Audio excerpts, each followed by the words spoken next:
नमस्कार, आप देख रहे हैं नेशन भारत और मैं हूं मनोज चतुर्वेदी। बिहार में चुनाव की घोषणा हो चुकी है, चुनाव का डंका बज चुका है। 10 नवंबर को किसके घर मनेगी दिवाली और किसके घर छाएगा मातम, ये तो अभी समय के गर्भगृह में है। लेकिन इस बार बिहार का चुनाव कुछ अनोखा होगा। अनोखा इस मामले में कि इस बार न कहीं लाउड स्पीकर बजेगा, न रैलियां होंगी, सब कुछ वर्चुअल। यहां तक कि मतदाता जब वोट देने जाएंगे तो उनके हाथों में भी ग्लव्स होगा और उनकी भी थर्मल स्क्रीनिंग होगी। लेकिन बहरहाल ये सब कुछ काम प्रशासन का है। नेशन भारत बिहार के चुनाव को देखते हुए एक नया कार्यक्रम चुनावी गणित हम शुरू करने जा रहे हैं। और आज हमारे चुनावी गणित में पटना की वो सीट जिस पे कभी राजद सुप्रीमो लालू यादव जीता करते थे। जी हां, मैं बात कर रहा हूं दानापुर विधानसभा सीट की। ऐसा क्या हो गया कि अचानक 2005 के बाद वो सीट जो है राजद के हाथों निकल गई और भाजपा उस पे हैट्रिक लगा गई। गलती हुई कहां और किससे हुई?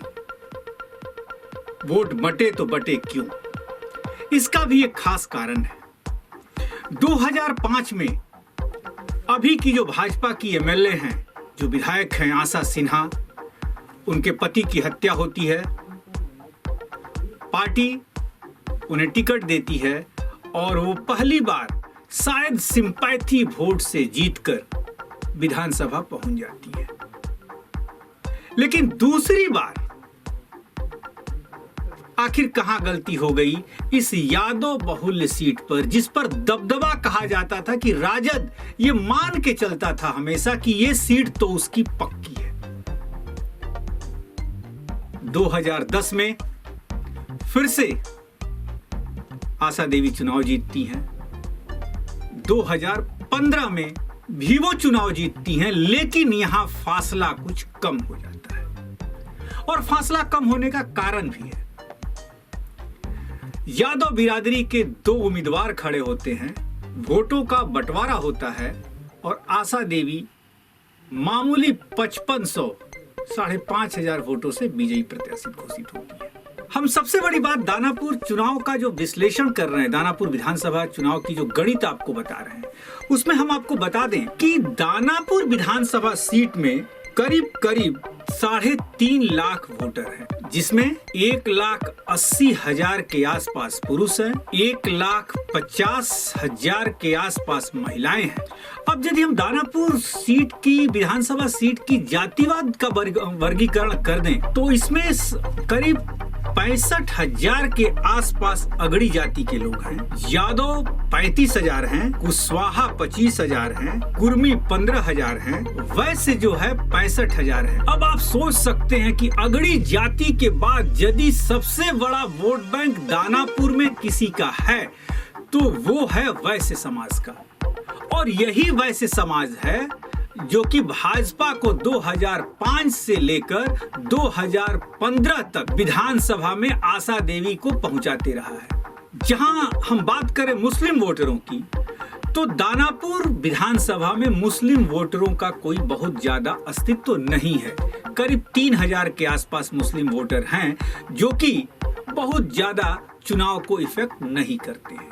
लेकिन ये कहा जा सकता है कि लालू यादव के समय में कभी यादव और मुस्लिम जो लालू यादव के लिए कुंजी हुआ करते थे, जिसके वोट बैंक पर लालू यादव दहाड़ते थे, वो वोट बैंक उनसे बिखर गया। यादव समाज में भी वर्गीकरण हुआ, कुछ वोट भाजपा के पक्ष में गया, कुछ लालू यादव की तरफ गया। लेकिन सबसे बड़ी बात यह है कि चुनाव घोषित हो चुके दानापुर सीट पर इस बार कौन बाजी मारेगा? क्या पार्टी इनको टिकट देगी आशा सिन्हा को? वो पार्टी की बात है, उसमें हम पढ़ना नहीं चाहते।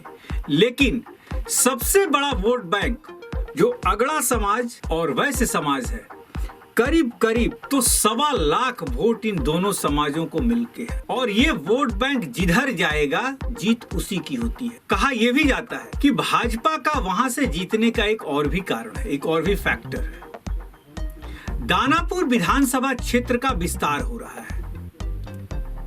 सगुना मोड़ से लेकर दानापुर सदर और उसके आसपास तमाम नई बस्तियां, कॉलोनियां और फ्लैट बने हैं, जिसमें बाहर के लोग आकर रहते हैं। और बाहर के लोगों ने भी हमेशा भाजपा को पसंद किया है। पिछले चुनावी आंकड़े यही बताते हैं।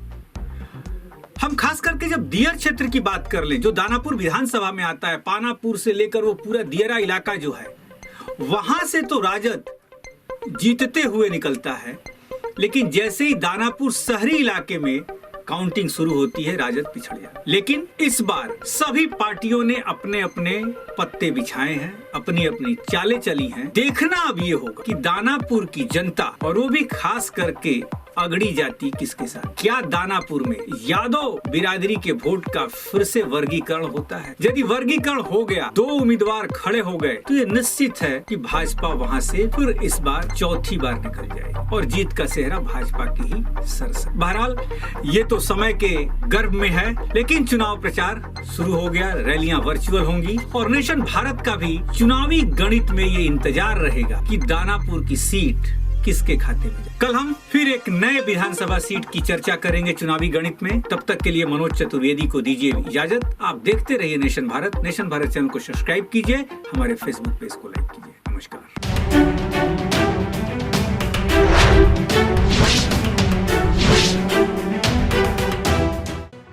लेटेस्ट खबरों से जुड़े रहने के लिए हमारे चैनल नेशन भारत को सब्सक्राइब करें और बेल आइकन को दबाएं ताकि कोई खबर छूट न पाए।